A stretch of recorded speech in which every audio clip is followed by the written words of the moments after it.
What is going on, ladies and gentlemen? Welcome to the Gravity Podcast. I am one of your hosts, Chris. Thank you for choosing to tune in today. Hey, folks, we are continuing this conversation. How do you stay grounded in a world full of noise and chaos? And I wish the noise and chaos was getting less, but I don't feel like it is. I continue to hear so much that is concerning. And in some cases, it's true, and it's stuff we need to be educated about, and in some cases, even be concerned about. But a lot of times I hear stuff, and then I do a little fact checking, and it's like, okay, that's garbage. That's not something I need to get wrapped up in, or it's not even my problem, someone else's problem.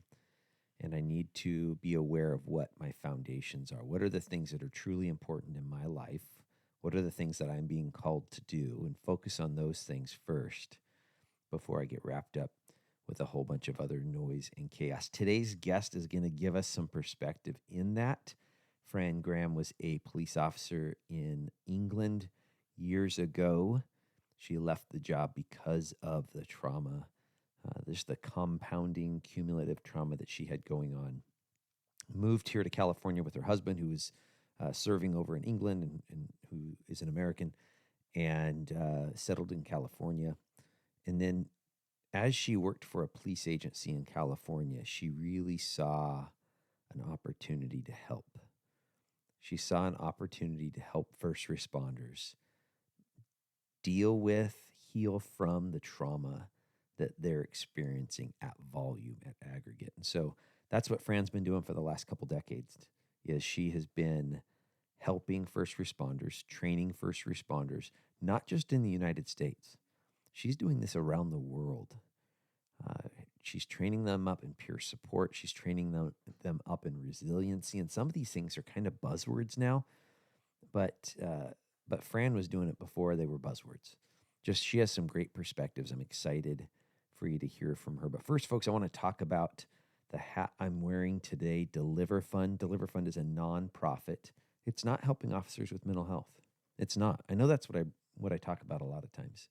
But I'm talking about Deliver Fund today because they're helping my mental health by the human trafficking suspect hunting that they're doing. They're using AI technology to process data and to feed that to law enforcement officials and prosecutors so that we can go out and arrest people that are trafficking humans. Slavery anytime was wrong. In 2024, though, why are we still even having to talk about this? Well, we're talking about it because there's people with bad hearts. And Deliver Fund is stepping up and using technology that a lot of people can't afford through their nonprofit. They're using that technology to get police officers to the right place, to make arrests, to really rescue people from being trafficked. I'm excited. If you haven't looked at them before, check out their website. It'll be a link down in the show notes, deliverfund.org. And they have pretty cool hats like the one I'm wearing too. With that, folks, let's get into this interview with Fran Graham. Fran Graham, welcome to the Gravity Podcast. Thank you, Chris. It's good to be here. Wow, this has been a long time coming. You and I are both very busy people. But I'm really excited just based on your background and the conversations that you and I have already had. Mm-hmm. I'm excited for the experience you have and the wisdom that I think you have for our first responder listeners. If you don't mind, just for folks that have never heard your name, if you don't mind just introducing who you are. Okay, no, I'd be happy to. Thank you. My name's Fran Graham. I am obviously not from the US. I currently live in Montana, but I'm from the UK, former police officer. And now work extensively with disaster relief organizations, fire and police organizations, sometimes the military, to basically help them with trauma intervention, trauma care, self-care, and trauma response. How long have you been doing that work? Oh, gosh. Officially, I would say 14 years. Wow. Unofficially, I would say 20 years. Yeah. In other words, I lost my career as a UK police officer due to trauma on the job that wasn't handled well, wasn't managed well.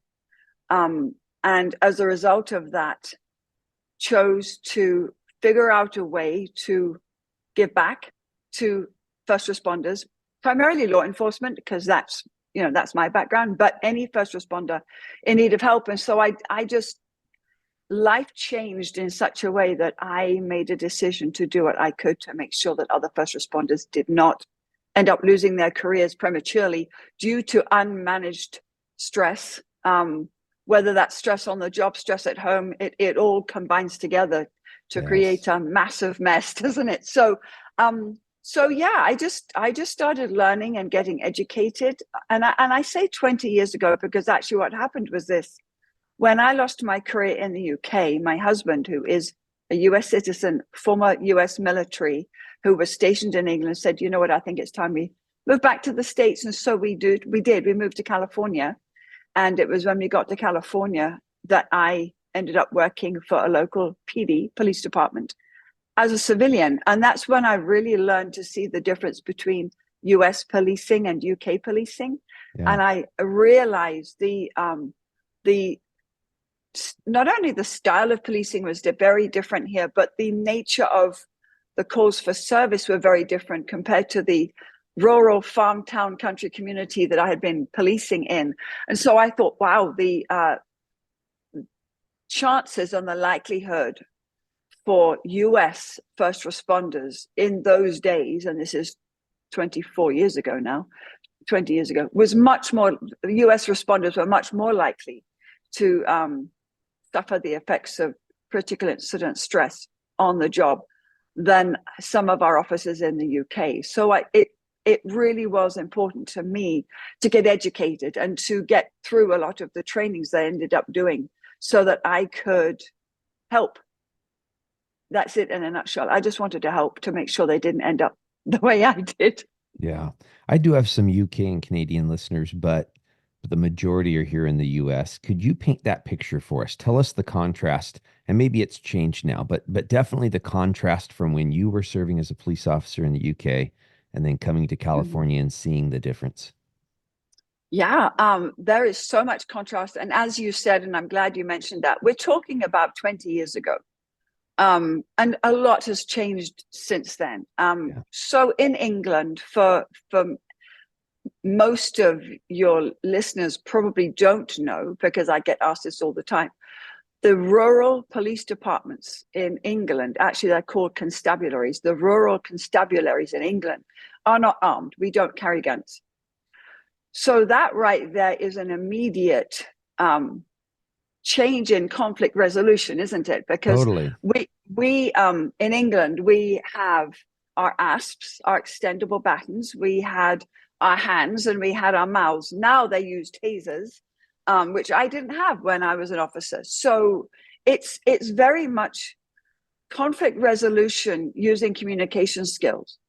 And if it escalated, then we had to effect control of the situation by either escalating our tone of voice or our body posture, our body language, and if necessary, using force. But to us, force in those days was a bit of hand-to-hand combat with an asp and some handcuffs.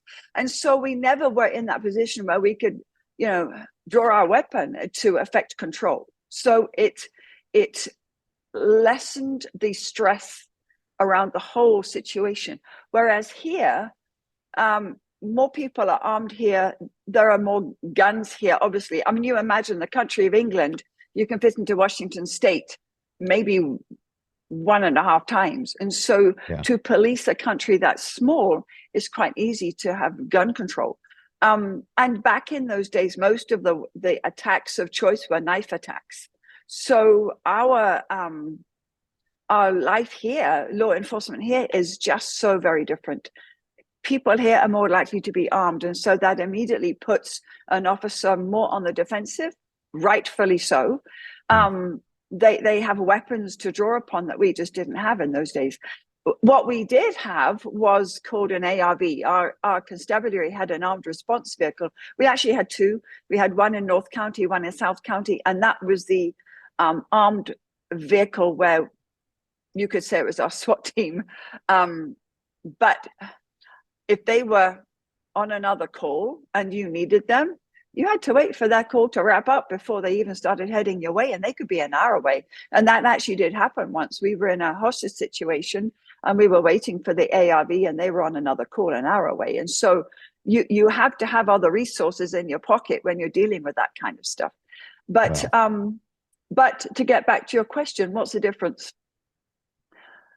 The nature of the stress levels here, from the time you even say you're pulling a vehicle over, from the time you're pulling a vehicle over, you know, here in this country, the likelihood of them being armed and potentially being aggressive is very heightened compared to in the UK, where I was working. And I'm not talking about London. The center of London, the Metropolitan Police is very, very different.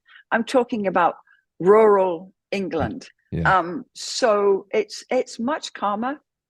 It was much quieter. We had our murders and our assaults and our burglaries and our, traffic violations, but generally it was just very different. So it wasn't as scary. It really wasn't as scary. And so when I came here, several people said, well, you're young enough. Why don't you be a cop here? And I'm thinking, oh, heck no. I love to shoot, and I do have guns, but I'm not going to have one with me at work. That wasn't my level of policing experience, and I didn't ever want to get into that. So it's chalk and cheese. It's so very different. And I have such respect for law enforcement around the world, but especially that, I've worked alongside law enforcement now for 20 years in a support role as a chaplain or as a peer support specialist, as an instructor for critical incident stress management. And I have so much respect for the officers here. And I just my heart goes out to them, the stuff they have to deal with. And obviously we know, you and I both know, in the last 5 years, the stuff's just got worse. The world is just becoming more difficult to live in, more difficult to police. And, that goes for firefighters and first responders, frontline medical staff in hospitals and dispatch. It's just getting darker. And so the needs for people who are trained, well-trained, to come alongside first responders of any discipline is so crucial at this time. I agree. Absolutely.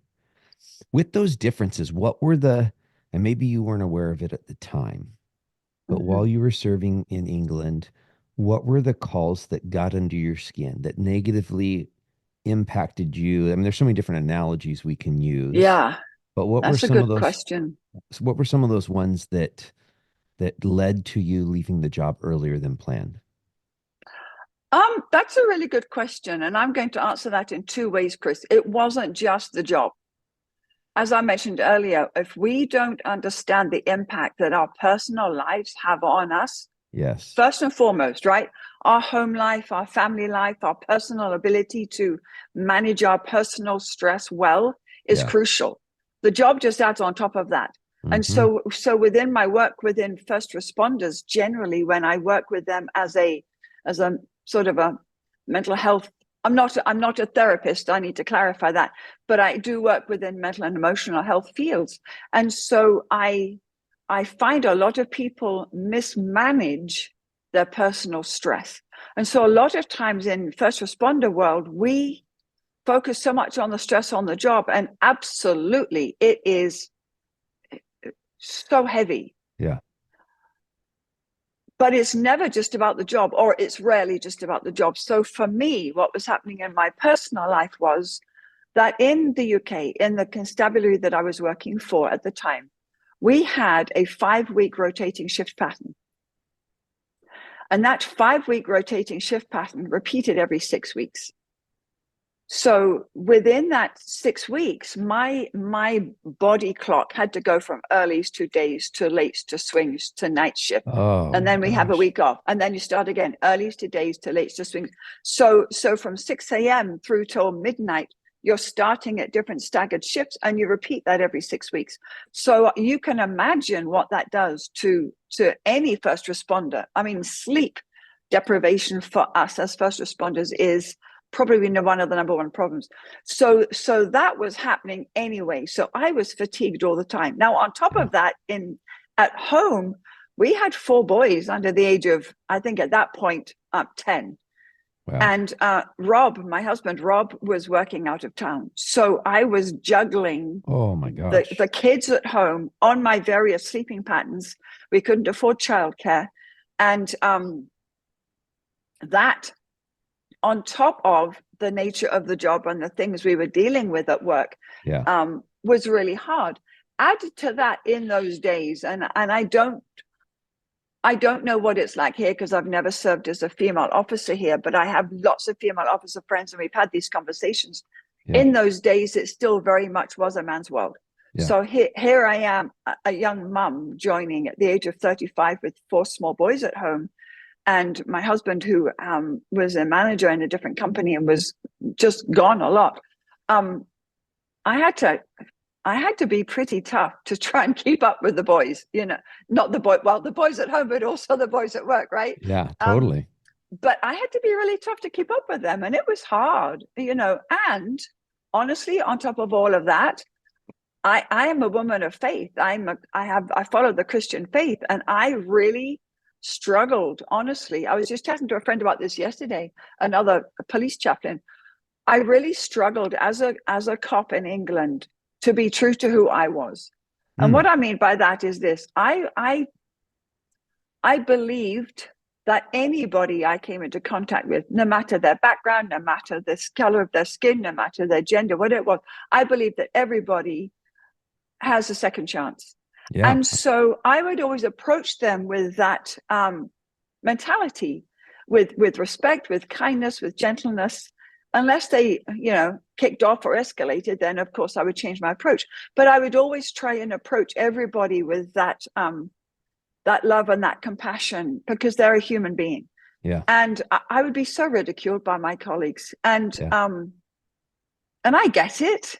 I really do get it, but I had to be true to myself. Yeah. So there's that element. There's also the element, to answer your questions, what kinds of calls for service did we have? The ones that stick in my brain are honestly not gruesome. They're not gruesome, but they were very, very painful to me because they knocked against my values, my beliefs. Yes. So one that immediately comes to mind was one involving children. I had been called to go to a house because there was a domestic situation going on, and the parents obviously were arguing and fighting.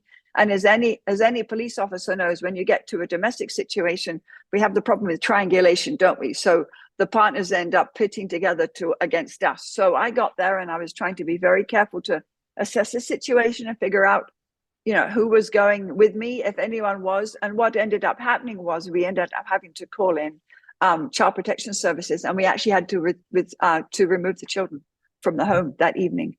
And I was one of the officers that had to carry a screaming 2 or 3, I think actually the little girl was 3. She was terrified. She was absolutely terrified, and she was screaming, and her mum was screaming, and I had to remove her and her brother, together with other officers that had come to the scene at that point, had to remove them from their home. And when you are trying to protect children, but at the same time breaking up a family, it is so painful to be that person, especially as a police officer. We want children to grow up trusting us, but when that child is going to remember that a person in uniform took her away from her family or took him away from his family as an act of safety, then they are not going to recover from that very well. And so that kind of thing broke my heart. There was another time when I was responding to a scene of a suicide. A man had jumped off. He had tried to hang himself, but the rope from the bridge wasn't tied properly. So he landed on the pavement of the road below. And it was really, really early morning. And I was basically the only officer there guarding the body until we could get the coroner out. And I think it was a really cold, English, grey, wintry morning. It was bitterly cold. And it was silent. I mean, the city wasn't beginning to wake up yet. And I'm on a hill, and this man's in front of me. His eyes are wide open, and he's hit the ground. And it was really eerie. It was just so eerie. His eyes are open. They're staring off. He's hit the ground. He has a head injury because he's fallen a long way. And it's just me and this body. And at one point, I'm thinking, this is surreal. I'm standing here on this cold British country road with this body in front of me, just guarding it, making sure no one came to disturb the scene. And I must have been there for what seemed like an hour. It probably was only 15, 20 minutes. But it's that image, when you can't get that image of this body on the ground and the blood trickling down the cold road. And it's just stuff like that. And there was a hostage situation I mentioned earlier. That was really hard for me, actually. I was, from memory, and again, from memory, this is over 20 years ago, so it's hard sometimes to remember, but I was one of the first officers on scene in this hostage situation. And in England, we don't carry guns, right? So in this situation, we had an annoyed, upset former boyfriend who had been jilted by his girlfriend, and he had been in jail for assault. And he had got out of jail and went to her house and wanted to basically speak to her, and it just didn't go well. So he ended up taking her up into an upstairs bedroom and held her at knife point and kicked the rest of the family out of the house, held her at knife point, and she had her up against the window. The window was open at the upstairs bedroom. He had her up against the window, was standing behind her, and he had the knife to her throat, and he was screaming out of the window that if the family didn't get out and if she didn't come with him, he was going to end her life. And I was one of the first officers on scene, and you've got the members of the public gathering, screaming and yelling at you because you're not doing anything. Yeah. Well, in our protocols, you can't do anything. It's not like we had guns to point at him. Yeah. I couldn't go in because we had to wait for the hostage negotiator to come first. But the members of the public don't understand that. No. The family, who are absolutely traumatized and petrified, they don't understand that. So you've got these people yelling at you because you're not doing anything. And yet you have to follow protocols, right?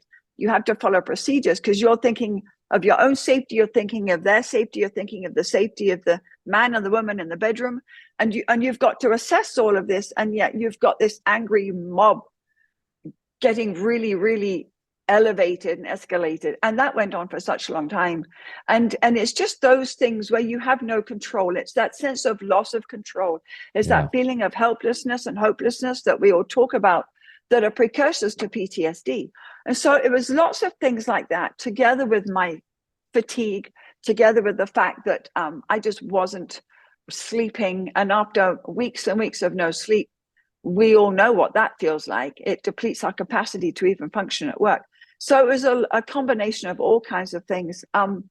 Plus, I think one of the biggest things for me at the time in our police station, you would hear the conversations in the break room all the time about how if you can't handle the job, in other words, if you get stressed, you don't deserve to wear the uniform. Yep. And I think for me, that was the most damaging stab in my back, because I was in an environment where you were taught by these conversations in the canteen or in the break room that if you had any struggle with any stress, you weren't a good officer and you didn't deserve to be called a police officer. You didn't deserve to wear the uniform. And they would mock and ridicule police officers that had lost their careers due to stress caused by the job they do. And it was the culture back then. And in many organizations, it still is the culture now, unfortunately. But one of my angles that I wanted to change was that, just changing people's attitude. So when I started feeling that I wasn't managing well at work, I immediately knew I couldn't talk about it because, number one, I wasn't going to be taken seriously. Number two, I was going to be mocked and ridiculed. And number three, there's the guilt and shame, isn't there? Yeah. Of not being able to cope with the stress of the job, of not being able to be there to support your colleagues, of being the weak link in the crew. And that's a strong pull. That guilt and that shame. Oh, yes, it is. Is such a strong pull that it prevents you from ever opening your mouth to say, I'm really struggling here. Yeah. And there was no provision of any care. There was no provision of any support. And so I just kept my mouth shut, as we do, right? You just keep your mouth shut and you just keep going. Well, one day, I went to put my uniform on and I could just feel myself physically shaking. And I thought I couldn't understand what was wrong. I couldn't put my finger on what was wrong. I had no understanding of post-traumatic stress or a personal experience of post-traumatic stress injury or critical stress, whatever the language is people use nowadays. Yeah. I didn't understand that was a thing. I just knew that I wasn't coping well. And I didn't even recognize it was stress. Honestly, I just felt off. I was off kilter. Something wasn't right. So when I put my uniform on, I would start physically shaking. And I remember one day I went to my sergeant and I said, Sarge, I don't know what's wrong, but I'm just not coping well. My brain was shutting down.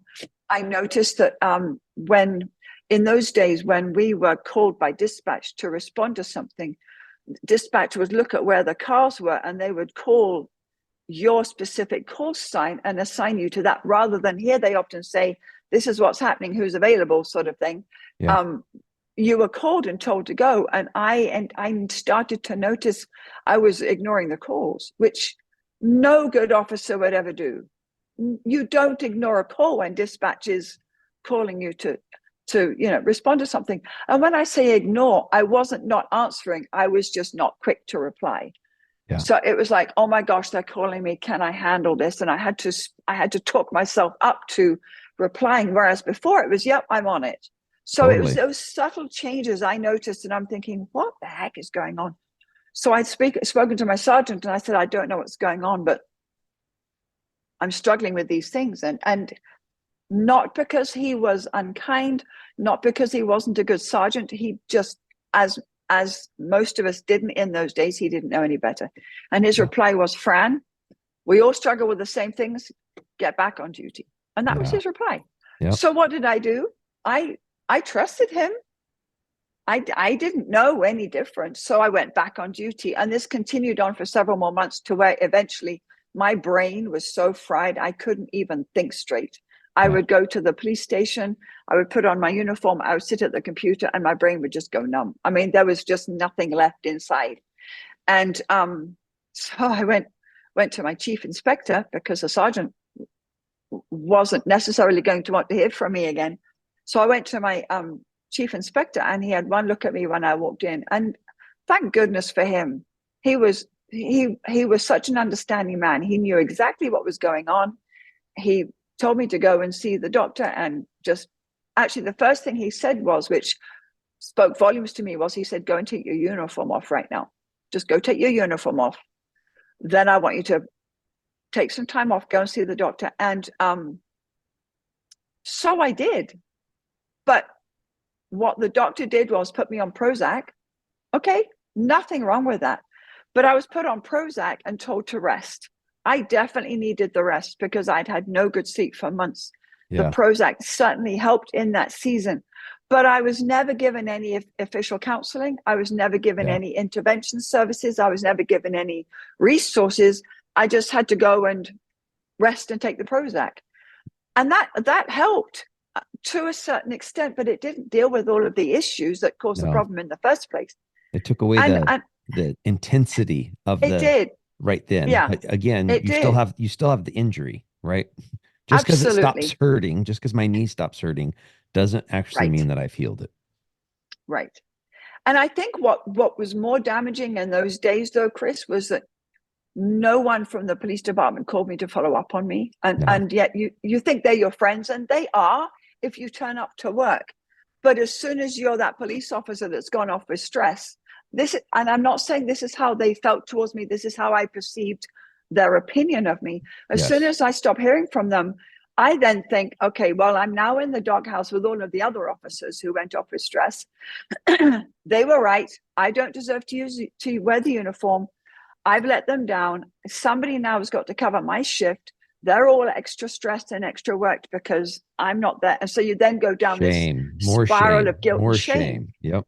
And it just broke me. It just broke me. I was so stung by the guilt and the shame. And the only time anyone from the police station called me was probably about 5 months in, when a sergeant called me to say, Fran, per our policies, we're only going to cover you for full pay for 6 months. you either come back to work or we have to cut your pay. And financially, we couldn't afford to lose my pay. So what did I do? Went back to work. And as you just said, the problems were still there. I went back on light duties. So I started with paperwork. And I hated that because you go back and you're on light duties and people are looking at you sideways. Oh, she's back. Let's see how she's going to cope with this. And again, these people were my friends and I'm not blaming any of them. It was the culture. It was the culture and culture the narrative running through your mind yes, based on what they're not saying. Yeah. Exactly. So I went back on light duties and I started with paperwork and that was great. By the time I got back on patrol, which was probably about a month later, I crashed again very quickly because, as you said, that the injury was still there. And at that point, actually, as much as I was devastated to feel this way, at that point, I really felt God say to me, this season is over. I've got other things for you to do. Yes. Very, very clear. But it broke my heart. I grieved. I grieved the loss, the premature loss of a career I loved and I wanted to be good at. Yeah. I grieved that for about 15 years. It was very, very, very heavy and very hard. But the redemptive part of my story is that I didn't know that a year later that it was in our destiny to move back to the US within the next year. And so we moved our whole family to the US. And before I knew it, I was working in a local police department as a civilian, helping in investigations and helping out in dispatch. And immediately saw, okay, I can do something about this. Yes. I can be an answer to the problems that I'm still healing from. And this is how I can do it. And that's what's so amazing about this country compared to England, although things are changing, obviously. But at that time, we moved here in 2002. And at that time, there was already a great move towards peer support and critical incident stress management training and fire and police chaplaincy. And so that I saw that as my destiny and I got involved almost straight away. And it's just been a phenomenal way for me to give back and to make sure people don't end up like me, broken officers. But I see my life now as very exciting, very redemptive.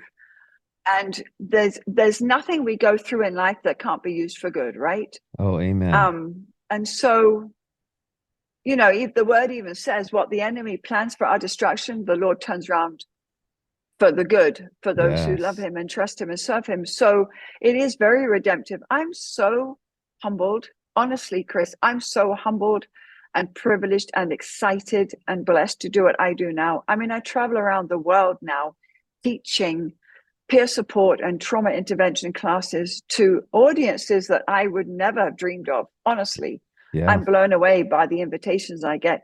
But my biggest passion is coming alongside first responders here in the US and building up peer support teams and counseling them and mentoring them and training chaplains. And it's just like I've completed the circle. I've come through these seasons in life and I learned so much. I learned so much in what I do and with the people I work with. And I love them. I love so deeply.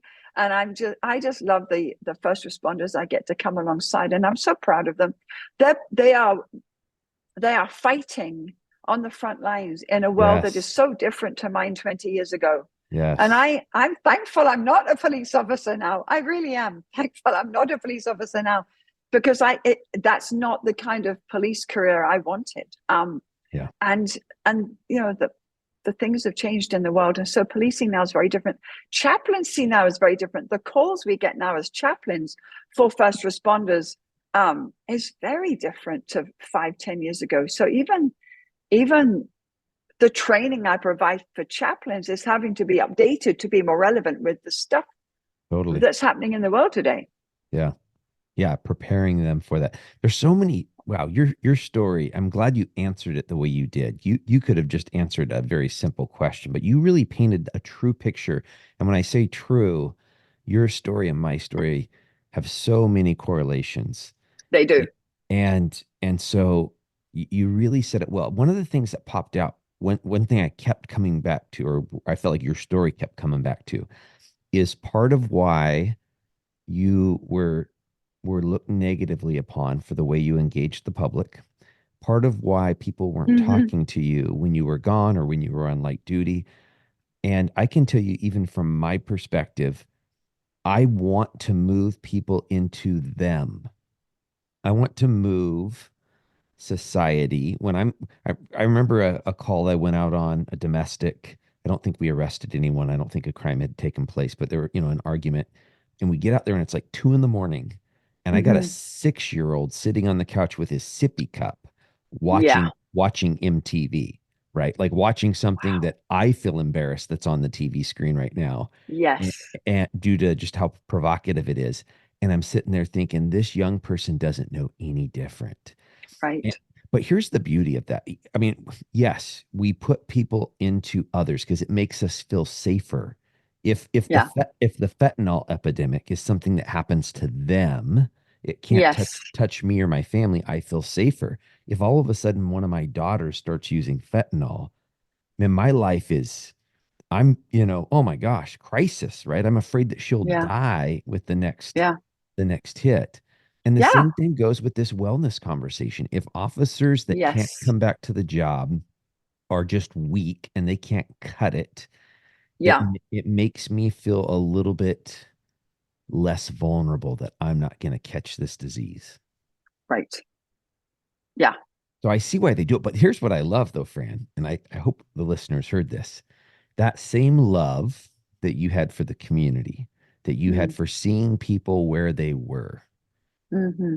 you now are projecting that towards our first responders, not just here in Yeah. America, but it sounds like around the Yeah. world. Yeah. And so that same degree of love is now pointed towards them of I want Hmm. to help this problem and I want to make it better for you Yeah. so that Yeah. you don't have to cut your career short like you did, like I did, Right. right? Yes. Like yes, Yeah. that happened. But I don't think it has to happen. We just have to get better at training Right. our folks how to manage stress. It's so true. It is so true. And the reality is, Chris, and I appreciate you bringing that up. The reality is we have to learn to love ourselves first. The love we give out to others. When I'm teaching and when I'm training, I ask people this question, and you and I might have already talked about this because I know we've had several conversations. But one of the things I ask people when I'm doing training, whether it's to a faith-based group or whether it's to a group of first responders or military personnel, whatever it might be, is are you kinder to other people than you are to yourself? And most of us would say yes. Most of us would say yes because we've been taught by society to care for everybody else at the expense of ourselves. And I had to learn the hard way. I was raised in a very, very strong environment of volunteerism in the UK. My parents volunteered in so many things until they literally were too frail or sick to work anymore. I'm the same way. I have volunteered most of my life. Obviously, being a chaplain, that's all voluntary. We don't get paid. Some chaplains are paid, but first responder chaplains typically don't get paid. Yeah. And I've been a chaplain for years and I've volunteered these skills for years. But I had to learn to care for myself first. And I think this is where we, as first responders, and I still call myself a first responder because as a chaplain, I respond to everything. but we have to recognize that if we don't put ourselves first and we don't put our own oxygen masks on first, like they tell us to in a flight safety briefing, we're not going to be healthy or well enough or strong enough or even still here to help the other people. But it's hard. It's so hard to not only recognize what it is about our responses to stress within our lives that we have to pay attention to. If we're not paying attention to our personal, unique symptoms that our body or mind or emotions or even our behavior will display, Yeah. we're not understanding when we have to adjust, right? So Yeah. what I say to people is when we notice, earlier I used the expression off kilter. I was just off and I couldn't put my finger on why. Yeah. When we recognize there's that shift in us, either mentally or emotionally or behaviorally, spiritually, physically, whatever it is, we actually respond in those 5 main areas that I just mentioned. Yeah. If we're not self-aware enough to pay attention to our unique symptoms, which are not negative, they're just giving us information, right? When we have a reaction to something, that's just us receiving information that we need to pay attention. It's a Yes. positive message that actually our response mechanisms are working as they were designed to work. But if we're not paying attention to that and we keep ignoring it and we keep pushing forward at the expense of ourselves, we actually are responsible. We are responsible for our own health and safety in that respect. But I've had to change the recording in so many people's minds and hearts because they are so conditioned to ignoring themselves to care for others. And so we really have to change that mentality first. Yeah. And then from that, teach people how to recognize signs and symptoms of stress and what to do about it. And change management. It's so encouraging now that management is getting on board with so many of these phenomenal programs. Yeah. And there are so many great resources out there across the US. You know, in England, unfortunately, things are changing in England, but they are not as plugged into the programs as they are here in the US. Yeah. But things are changing. But I still speak to police officers and firefighters and even military people stationed in England. And there is a lot to be said for international cultures. You know, in England, we have the stiff upper lip, don't show your emotions. There is still that stigma. When I was working in Poland 2 years ago, I was responding to Poland because of the war crisis. And I spent many, many months working in Poland with different organizations. And I was very interested to learn that in Poland, in their Polish language, they didn't have a word for chaplain. It just wasn't a thing.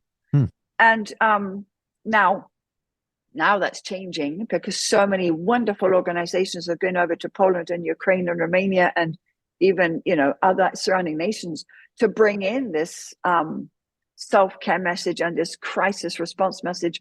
But what's really interesting is that in that section of Europe, I would say Poland and East, there really was no such thing as crisis management or critical incident stress management training. And the reason why I say that is because when people heard of what I was doing, when I was doing the trainings I provide, they hadn't heard of anything like it before. It was such a new concept to them. So that's why I keep saying that within this country, we're so blessed to have the resources and to have the understanding and to have the people that are passionate about making these changes so that first responders generally are healthier. But you go to other nations and they've not heard of such a thing. And so this is why my international work is so important to me, because I want to provide to them what many people here just take for granted. And it saddens me they take it for granted. Yeah. The word self-care here has become such a cliche to so many people that if you approach somebody and say, well, do you know about self-care? And they're going to say, oh yeah, we know about that. But you go to another nation and it's like, no, we don't. Tell us about it. And they're hungry and they want to learn and they're excited to have this information. So there is a lot that needs to be changed. There's a lot of education that needs to still be put out there. But it starts with us. It really starts with us. No one is going to be responsible for my health but me. No one's going to be responsible for your health but you. And until we can give people permission to put themselves first, we've lost half the battle. Honestly, that's just my opinion. Well, I've seen that too. I've seen, especially over the last 3 years, I really struggled with some of the changes in Washington state law. I struggled with some of the just negative sentiment towards police. And one of my mentors has said that a number of times, is you can't change my happiness. I have to choose to be happy. I mean, you can do certain things that are going to make me more miserable in some cases, but so true. Just by being a jerk, right? But you can't make me happy. You could do everything right, and I could still be a bitter person. The other thing that you said there, you were talking about our wellness culture almost. And let's take the word culture away. Some of the self-care and wellness buzz lines. And Yes. we hear it so much it gets diluted. And in Yeah. reality, we don't actually have the culture. We have a lot of conversation. There's even a lot of trainings sometimes, Yes. but Yeah. we don't act, we haven't transitioned to it actually being a culture. And I think the struggle there is, since it's not a culture and we hear it all the time, we assume, yeah, I'm doing that stuff.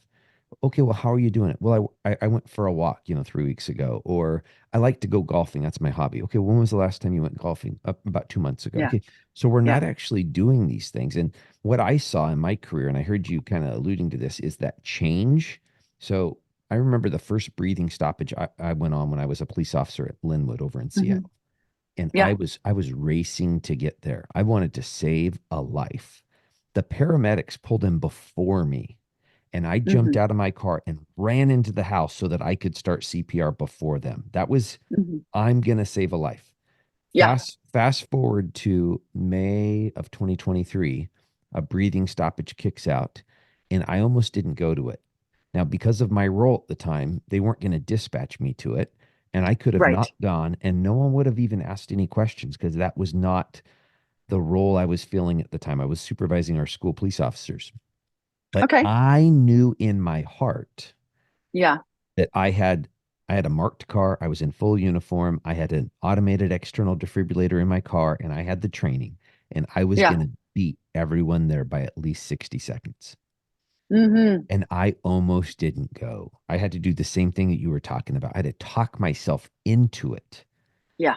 And then I paid the consequence later. I ended up having a lot of Yes. alcohol that night because I just didn't like seeing dead Yes. bodies. I'd seen so many Right. dead bodies through being a detective Yes. and being a and here's the thing is I didn't know along the way. I mean, I should have. I should have seen Mm. it along the way, the change. I didn't go from racing into the house to almost not going to the call. It took 19 years, right? Yeah. Yeah. And I just didn't see Yes. the slow fade Right. as I came across to this new. How do we train? How do we truly train our folks then? Because none of us are going to be aware of that. It's going to be like the frog in the pot of water that if you change the degrees slowly, eventually you're going to be boiling that pot and the frog's not going to do anything. So how can we train our folks so that they can see the slow fade in themselves and they can take responsibility for their own health? That's a really good question. And it's funny you use the frog analogy because I was thinking of the same thing as you were talking.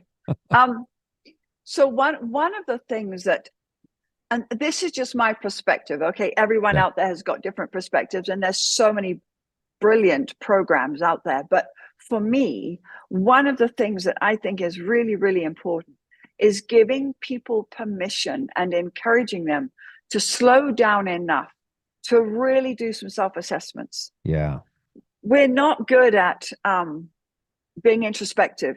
We are so busy, especially in this country.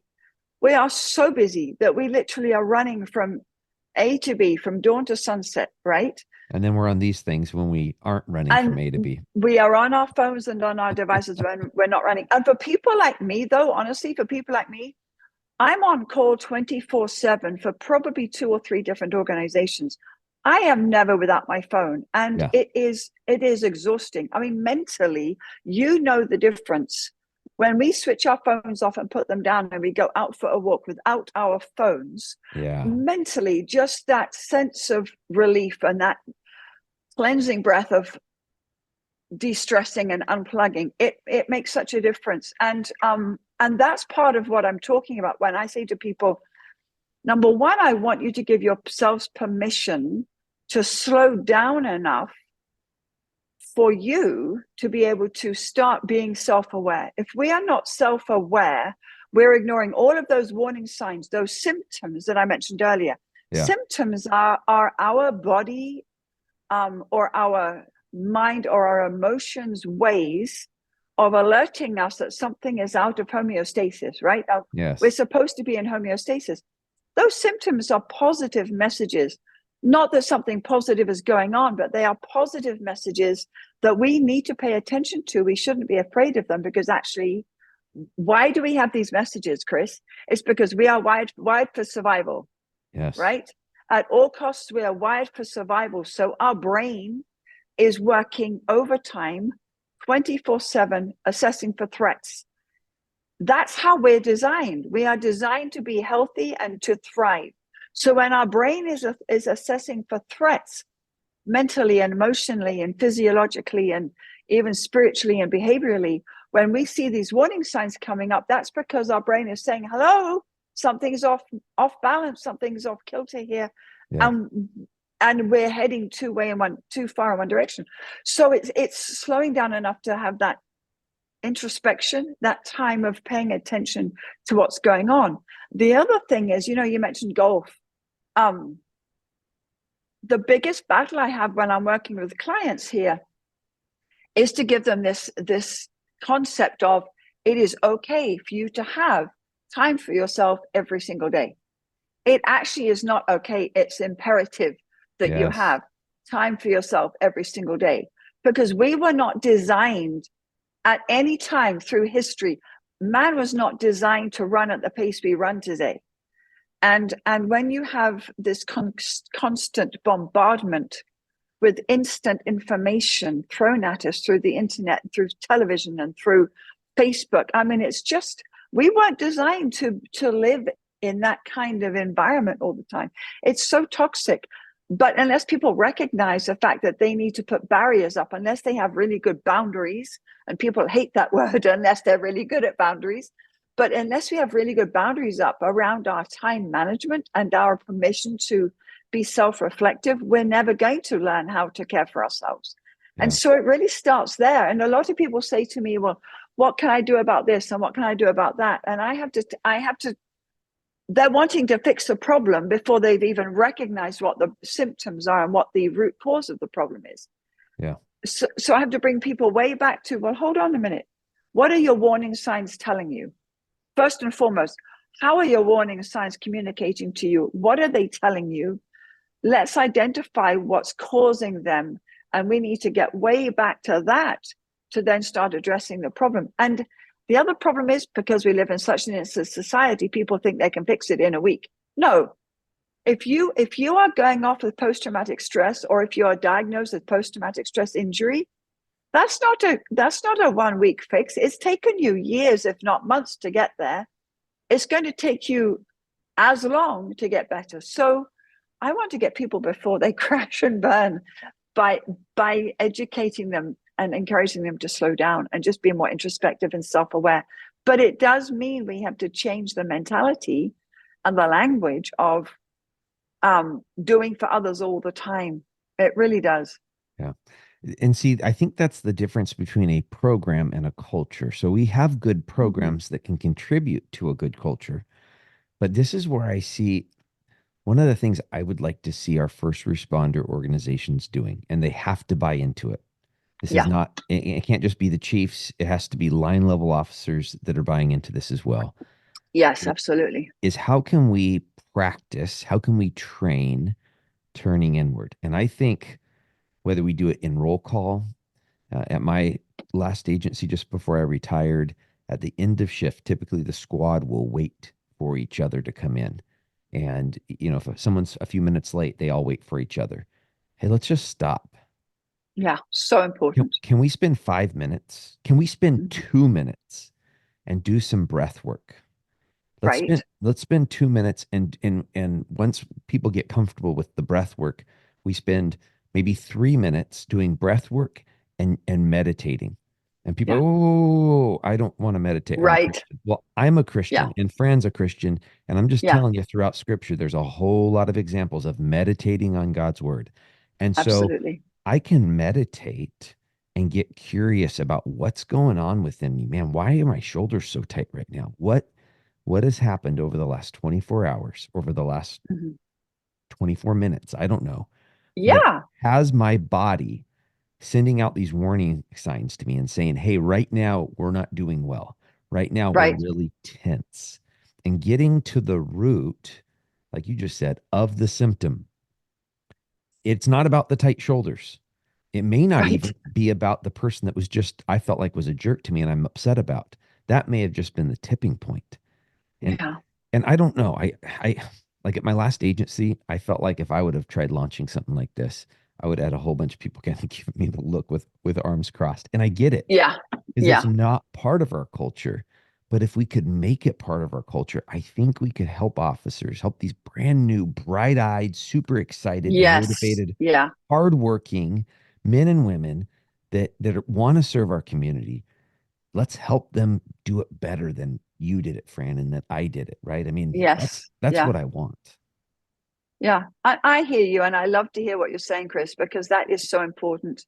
And you're right; it's not a culture yet. But what's as we've been talking this morning, I keep thinking back to Roman times. So the Romans were so good at their spas, right? Their baths. They would, and I don't mean Romans as in biblical times. I'm talking about, although yeah, but even back then. But I'm talking about even more recent times. The Romans were really really intentional about their spas and their bathing. And actually, even in Germany, there are so many famous German towns that are known for their health spas. And these spas are natural baths with natural springs that have been around for years. And there's this big culture coming from, those maybe 100 years ago, 20 years ago in Europe, where people would congregate and commune at these spas and just sit in the baths and just be, Yes. because they believed that the waters would bring health. Well, actually, what they were also getting out of it was downtime. Downtime just to sit and to do something for their health. Now, nowadays, actually, I'm going to stay there for a minute, Chris. Back then, there was a really clear understanding of the fact that we are holistic beings. We Yes. are mind, body, and spirit. And it was Yes. very important in those days for people to have that time to allow their minds and their bodies and their spirit to have rest. And nowadays, certainly with Western modern medicine, although I think things are going back again, but there was a split, wasn't there, from psychological, mental, and spiritual help from the physiological. Yes. And so everything became very physiological and treating the physiological symptoms with all kinds of drugs. The reality is we have to pay attention to those other aspects of who we are as human beings, Yes, we because do. we are one with all of those components pulled together. And people forget that they need to meditate and have times of being mindful. They forget that they need to just slow down 2 or 3 times in the middle of their day and just be present and feel grounded. They forget that it's okay to take a 10-minute walk around the parking lot if you need to get out of the office. And it's all of those little things that we have to do to train ourselves to believe that we're valuable enough and worth the investment within ourselves for ourselves to do this, to make sure we're healthy. And so where does the training start? The training starts with giving people permission. Yes. We've got to change the culture, if we're talking about culture, and the belief system in this country specifically. It's okay to take time out. It's okay to have that time to do our breath work. It's okay to take time to just sit silently in a room somewhere without a phone or without a person being with us. It's okay to slow down enough to be introspective and to be aware of our warning signs. I've had 3 major breakdowns in my life, and what I've learned with each one of them is to be more intentional about paying attention to the warning signs, Yeah. because actually those warning signs came months before I actually broke down. Like a Now I'm going flashing to, check engine light. Flashing check right, engine light. right, but we ignore it because we always try, and we all do it. We always try and see how far we can push our bodies, Yeah. push our psychological health, push our emotional health. We push the boundaries so far because we're always trying to squeeze out one more day, which becomes one more week, which becomes one more month. And we're just killing ourselves in the process. I mean, we really are. Yeah. And it's just not okay. It's just not okay to keep doing that. That's And where that's where our leaders, and when I say leaders, if you're a mom or a dad, you are a leader. oh yeah, yeah, If yeah, you're yeah. for if sure. you're in your organization and you've been there for a bit, which right now being there for a bit is like 5 years. If you've been there for 5 years at a lot of Yes. first responder agencies, Yes. especially police, you got some time comparatively. Yeah, you have. You have. And so modeling this behavior, sergeants, lieutenants, Yes. commanders, chiefs, if we Yes. model this behavior to where people see us sitting in our chairs with our eyes closed for a second and just Right. taking a few deep breaths. Hmm. If they see us going for a walk and when someone says, "Hey, what are you up to?" I'm just taking a 5 minute walk because Yeah. I needed 5 minutes around the parking lot. And this is Yep. really good. Then they're gonna go, "Oh, I can do that. That's socially acceptable within this tribe." Because, like you said, Yes. we are very tribal. If there are Yes. unwritten rules of you don't talk about this stuff, then Yeah. you're not going to talk about it. I think we have to model it after the tough call, the baby death call. I think as a Yeah. sergeant or as a lead patrol officer, man, the next day in roll call, look at everyone else and talk about how that made you feel. And you don't got to get very deep Yes. with it. All you got to say is, you know what? I had problems going to sleep last night. You know Yep. what? I had some indigestion or whatever. Maybe I got home, guys, and I cried for five Yeah. minutes. And it's going Yeah. to normalize those So symptoms, true. the check engine lights, and it's going to make it to where we can talk about it and then we can get I think that's going to take us to the next level of, all right, well, what do Mm. we do about this? That's the symptom. What's the problem that's actually going on? And what can we do about it as a team to make it so that these symptoms aren't so intense or so that these symptoms will pass sooner than if we just do nothing? So true. I totally agree with that. And I think one of the things that can help with that, honestly, even though a lot of first responder organizations don't offer this for various reasons, and that is when there has been a really difficult um, call for service that a shift has been on or a crew has responded to. This is where the peer support is so vital, because Yes. when we do our one-on-one work with a first responder, or we do our defusings, or we do a formal critical incident stress debriefing, it's in those times, especially the debriefings, when we have an organization that believes in peer support so strongly that they endorse and encourage critical incident stress debriefings for the right reasons. Sometimes they're overdone and sometimes they're not done well due to lack of training. But when they're done well, they actually do create an atmosphere of, guys, we all are in this together. We are all going to experience different symptoms, Yeah. from the crying that you mentioned, to the lack of sleep, to the indigestion problems, to the tense shoulders, maybe even to the use of more alcohol, whatever it might be. But that is such a safe place when you have a sort of a when you have set aside a room that is confidential, where people feel safe to come and be real and to air their dirty laundry, so to speak.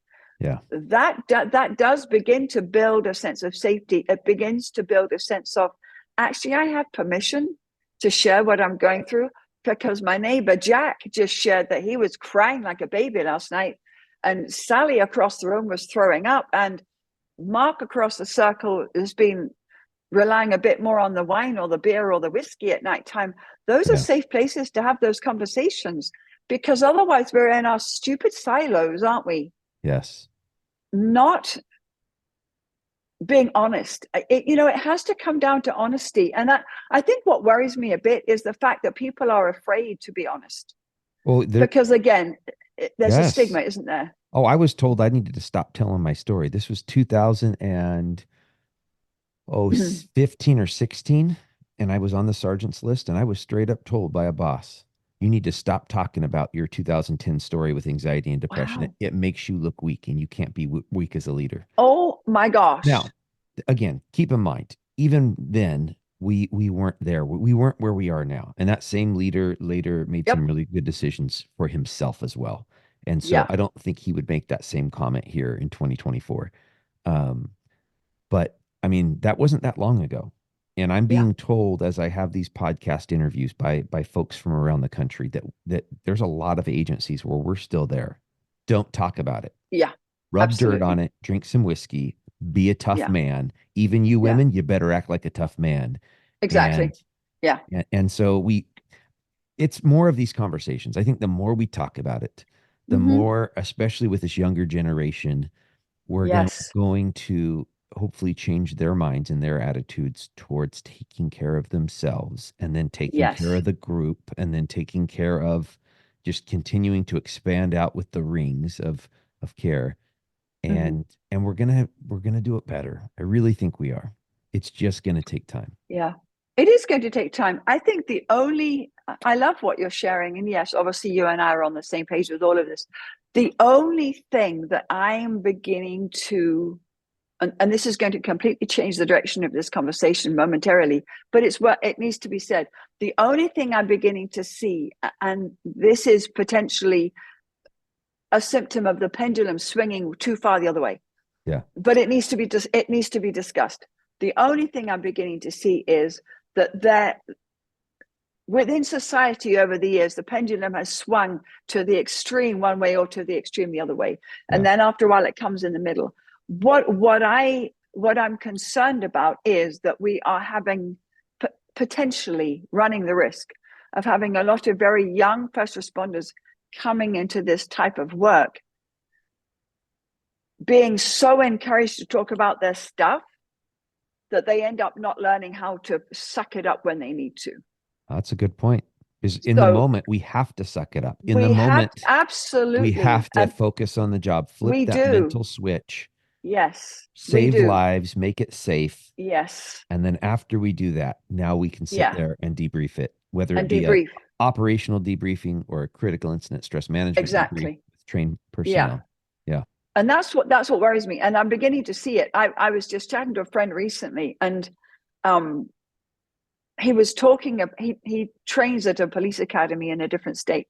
And he was talking about the youngsters that are now coming through have been raised in an environment where there is so much entitlement, and there is so much emphasis on, well, if it doesn't feel good, don't do it. Yeah. And we've got that culture coming into first responder world where we have to now parent them. In some ways, we're having to parent them to say, no, actually, in this world, it's going to be crappy. You're going to see some horrible stuff. It is going to affect you, but you have to suck it up and get the job done. Then we'll deal with it afterwards. But don't come in and say, oh, I'm sorry, I can't take that call because of A, B, C, D. And I'm not trying to be disrespectful. And I know I'm probably saying things that might turn some of your viewers or your listeners off, but it has to be said. Yeah.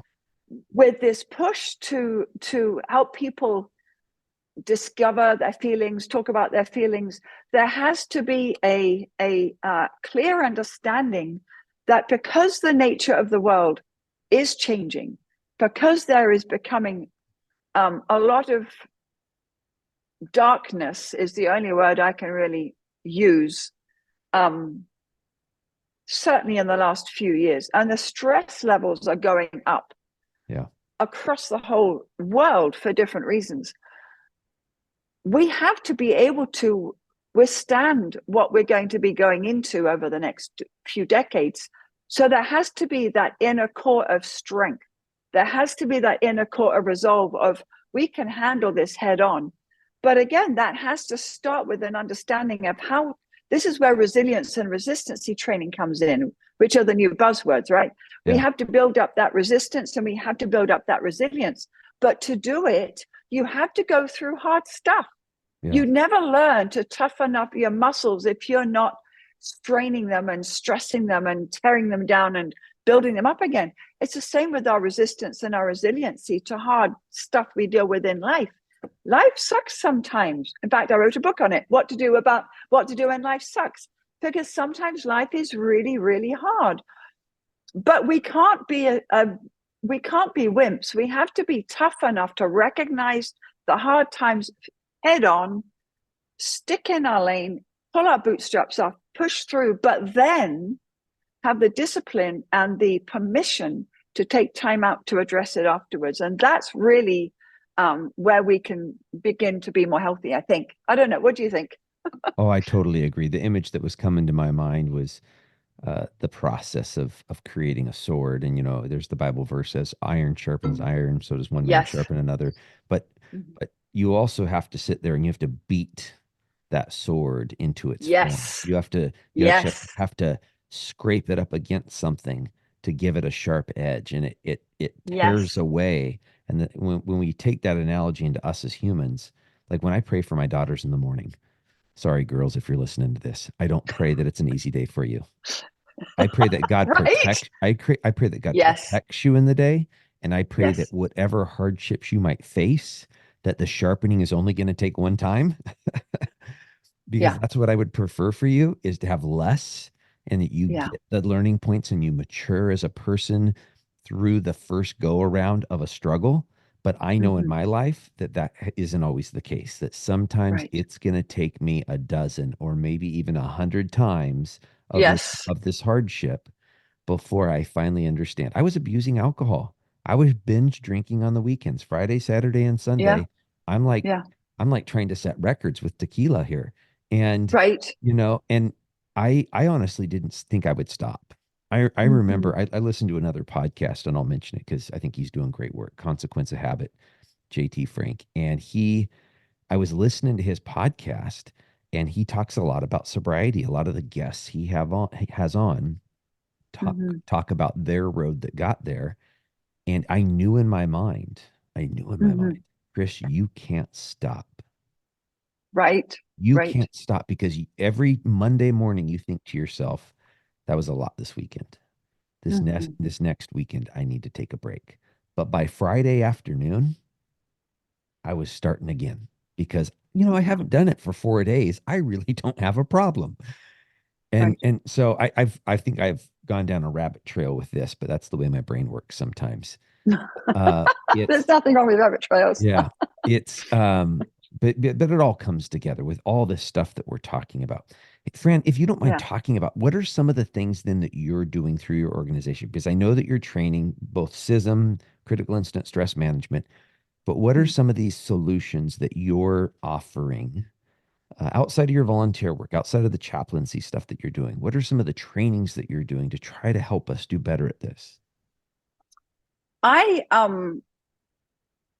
I try and always write if I need to write new curriculum, which I do, I try and write new curriculum that is applicable to the organization inviting me in. Yeah, me as well. Because within each organization there is a different theme, there is a different, we've used the word culture, there's definitely a different culture within each organization. So I'm always looking at ways to create new material for different organizations that is applicable to their stress load, their workload, the nature of what they're doing. But there is a basic foundation with everything, which are the principles we've already talked about. But other than that, it's really just being present in people's lives as much as I can, whether it's through podcast or through writing my book or through Zoom calls. It's just being present to lead by example. I Yeah. think we have to, as you mentioned earlier, if it's not coming from the top down, organizations aren't going to get it. There has to be somebody who's living the example and demonstrating how to walk through some of these difficult things. And so really it's just me trying to live my life in such a way that I can be the example to other people. It's a lot of education. Um, it's a lot of responding. So when I'm the kind of person that likes to see what people's giftings are and encourage them in their giftings. And so because I'm so passionate about what I do, I'm always recruiting people to come with me on this journey through my organizations.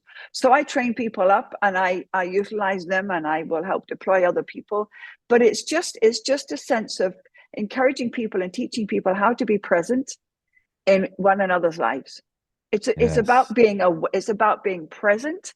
It's about being connected. It's about paying attention to not only you first, but also what's going on in the lives of people around you. It's about being nosy. Honestly, when I'm training a lot of people, I say, guys, you need to get nosy. There is a time and a place and an appropriate level of nosiness which is a it's really caring enough about somebody else and teaching others to do this, no matter what environment you're in, whether it's your work environment, whether it's your family, whether it's a church. It's caring enough about the people around you to know who they are, what they like, what they dislike, how their families are doing, who's in their families. People are so insular, and I used the word silo earlier. People are and organizations have become such silos. And again, I think it's because we hide behind social media, right? But Yes. I'm I want people just to come out of the shadows and be honest and be real. And so really that's what my message is all about. Through I have two organizations and then I volunteer with other ones, but the theme is basically the same. It's be true, be real, be honest to yourself, set the example. We're going to make mistakes. We're going to fall. We're going to learn how to pick ourselves up and dust ourselves off and move forward. In fact, my life's message, if you like, is from my family crest on my dad's side. My dad was a Scot and my mum was Welsh, so I have a lot of Celtic background. But on my dad's side, our family crest has an image of a dead oak tree with a new sprig, a new life coming out of it, and the word underneath is resurgam, and resurgam is a Latin word meaning I shall rise again. And what I love about that is, and that really has become my life message through all of my training, is it's actually the name of my main business, that no matter what life throws at us, we can all rise again.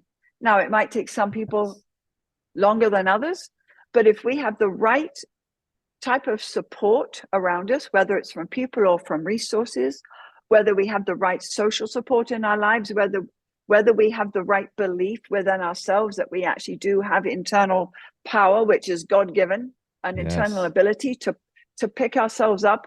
Because as I said earlier, we're wired for survival at all costs. We Yes. can always get up again. We can always get up again and stand to face another day. It Yes. just takes some people longer than others, and it looks different. It looks different from one person to the next. So really that's what I do. I'm always teaching people, yeah, you've been knocked down.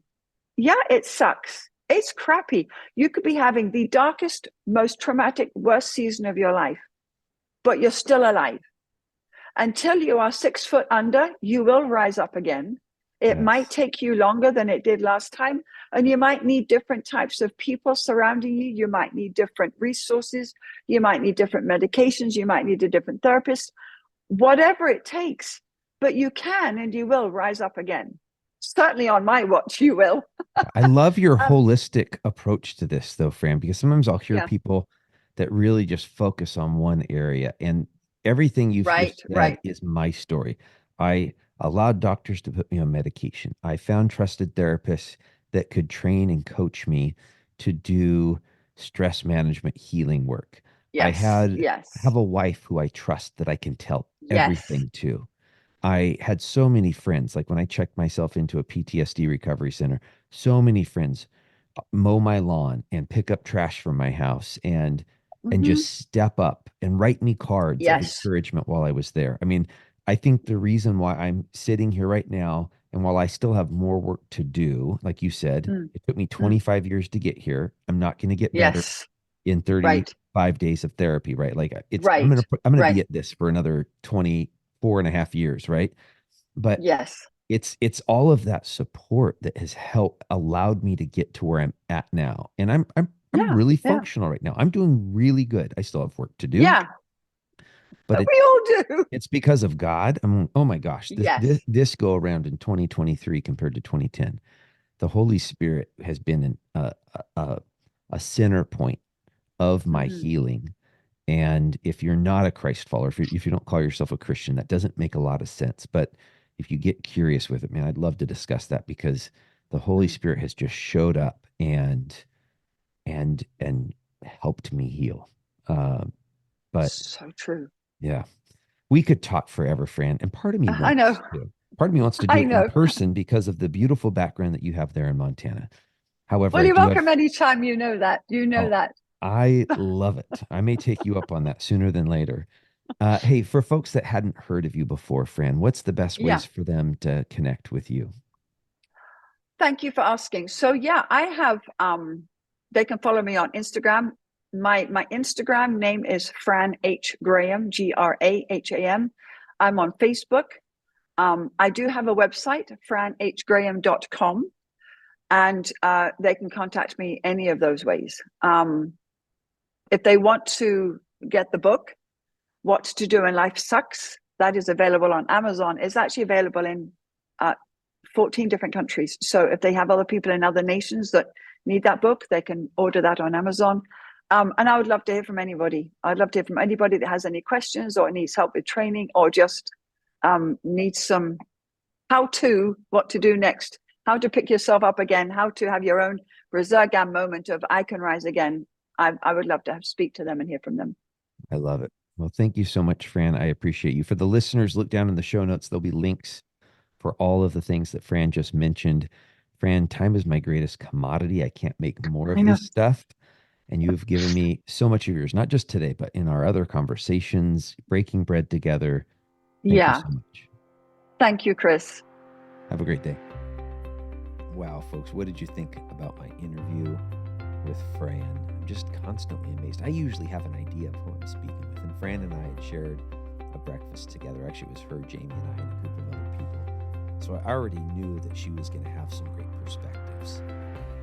However, I come into these interviews, and even with me anticipating that I'm about to hear some great stuff, some stuff that's going to motivate me or give me a clearer view of what my foundations are, Fran took it to another level. Her and I connect on numerous levels, not only in the work we're doing, but also on the faith aspect of being Christians. And her and I actually had about a 45-minute post-interview conversation that's going to need to turn into another interview at some point, just because it was that good. Hey, folks, Jaimie and I want to hear from you. How do we can make this podcast better? There's a few different ways for you to communicate back to us. You can shoot me an email, chris@gravityct.com. That's one way to communicate. You can also follow the podcast. That will cause the next episode to come up on whatever platform you're listening on. If you're listening on Apple or Spotify, you can rate and review us. This is going to make it more viewable to other people. You're going to be helping us out in that regard. Go to our main page. There's 5 stars on Spotify and Apple. We'd really appreciate a 5-star rating. If we haven't earned 5 stars, though, folks, instead shoot me an email, chris@gravityct.com. Tell me, how can we make it better? Maybe future Marriage Monday topics or guests for me to interview. Folks, we only get to live this life once. Let's go out and take care of the people in our tribes. Take care of each other. God bless.